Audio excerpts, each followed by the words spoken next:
asasi manusia adalah sebuah konsep hukum dan normatif yang menyatakan bahwa manusia memiliki hak yang melekat pada dirinya, karena ia adalah seorang manusia. Hak asasi manusia ini berlaku kapan saja, di mana saja, dan kepada siapa saja, sehingga sifatnya universal. Lantas, apa pentingnya menegakkan HAM dalam perspektif Pancasila? HAM menjelaskan bahwa setiap orang mempunyai hak yang sama untuk memperoleh kebebasan, keadilan, perlindungan, dan perdamaian. HAM dianggap penting karena di dalamnya mengatur pemenuhan kebutuhan dasar kita semua, dari pendidikan, tempat tinggal, makanan, pakaian, dan sebagainya. Dan implementasi seperti apa yang perlu dilakukan untuk menerapkan hak asasi manusia yang ideal dalam unsur-unsur nilai Pancasila?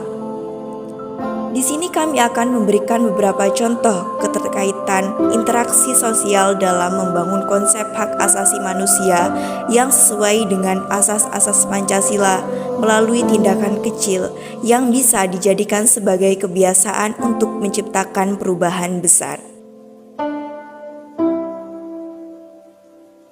Dalam menjalankan kehidupan berbangsa dan bernegara, masing-masing dari kita telah memiliki hak asasi manusia yang melekat sejak manusia tersebut lahir di dunia. Bentuk kesadaran dalam menjalankan hak asasi manusia sangat penting untuk diterapkan, mengingat betapa banyak rentetan kasus peristiwa yang telah menghiasi perjalanan bangsa ini. Namun, tidak sedikit dari masyarakat kita yang paham akan pengertian tersebut. Oleh karena itu, kami dari kelompok 2 mengangkat tema hak asasi manusia dengan judul Toleransi Bernegara melalui Implementasi Pancasila.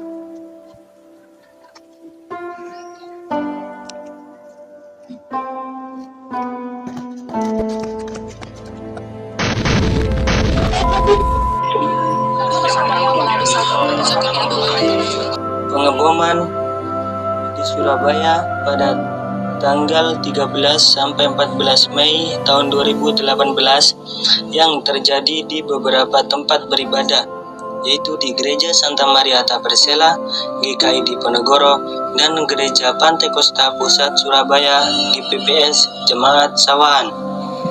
Seluruh pelaku dari rentetan serangan bom di Surabaya dilakukan oleh satu keluarga yang beranggotakan 6 orang.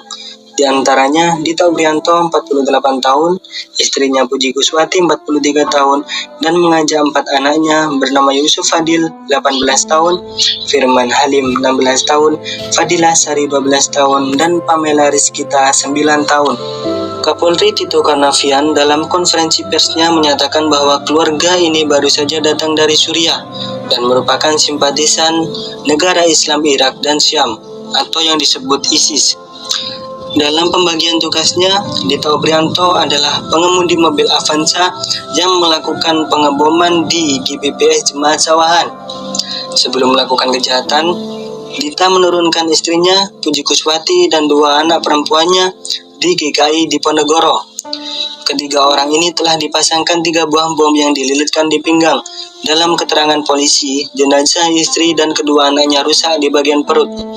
Sedangkan pelaku di Gereja Katolik Santa Maria Tabersela diduga merupakan anak laki-laki Dita yang mengendarai sepeda motor dan memangku bom yang akan diledakkan.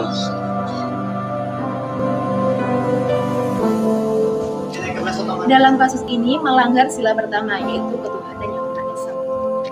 Kita ketahui sendiri bahwa untuk mewujudkan sila pertama ini nilai toleransi sangat penting untuk diwujudkan. Nilai toleransi sendiri merupakan konsep pembangun dari sila pertama. Semua agama di dunia ini di mana saja, termasuk di Indonesia sendiri, mengajarkan tentang perdamaian dan saling menghargai hati antara perbedaan antar umat beragama. Jika kasus ini sering terjadi dan terus terjadi, tidak hanya sila pertama yang akan tidak berjalan dengan semestinya, tapi sila ketiga juga tidak akan berjalan semestinya. Kenapa demikian? Jika kita sudah melanggar kebebasan untuk beragama, maka integrasi nasional sulit untuk diterapkan. Maka dari itu, perpecahan pun akan terjadi. Lalu solusi apa yang dapat kita berikan atau dapat kita terapkan di kehidupan kita?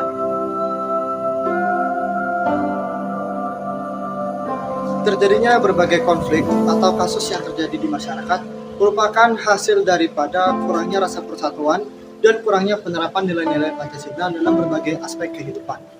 Maka dari itu, solusi daripada upaya pencegahan agar kasus tersebut tidak terjadi lagi ialah dengan mendalami setiap ajaran agama yang telah dianut oleh masing-masing umat beragama.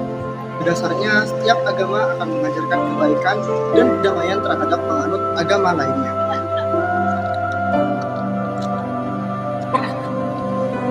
Bisa. Penerapan ini bisa dilakukan orang tua terhadap anaknya agar kasus tersebut tidak terjadi lagi di masa depan. Dan pemerintah juga harus lebih menghimbau terhadap lembaga keagamaan agar lembaga tersebut bisa memberikan dampak positif tidak hanya terhadap negara namun juga terhadap masyarakat. Setidaknya ada 4 poin yang dapat kita ketahui dalam hikmah dari kasus ini. Yang pertama, yakni adalah lebih menghargai dan menghormati hak asasi manusia, terutama dalam bentuk hal peribadahan. Terus yang kedua adalah mengetahui bahwa nilai toleransi sangat penting dalam kehidupan bermasyarakat.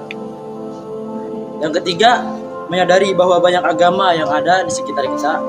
Dan yang terakhir adalah menyadari bahwa kita hidup di tengah perbedaan. Assalamualaikum warahmatullahi wabarakatuh. Hai teman-teman, perkenalkan nama saya Nafisa Asnaulia dengan NIM 22210400004 dan ini teman-teman saya.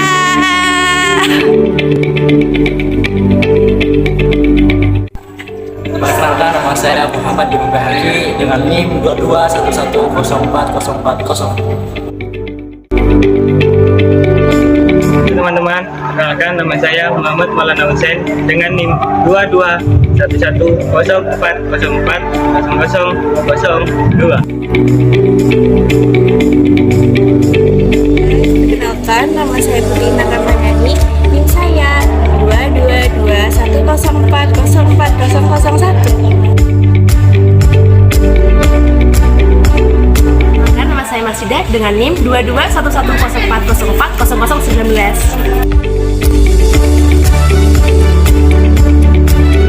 Nama saya Winda Murninasari dengan NIM 2211040400011. Halo teman-teman, perkenalkan nama saya Gazat Triatama dengan NIM 2211040400018. Sekian video penjelasan dari kami. Semoga bermanfaat. Dadah.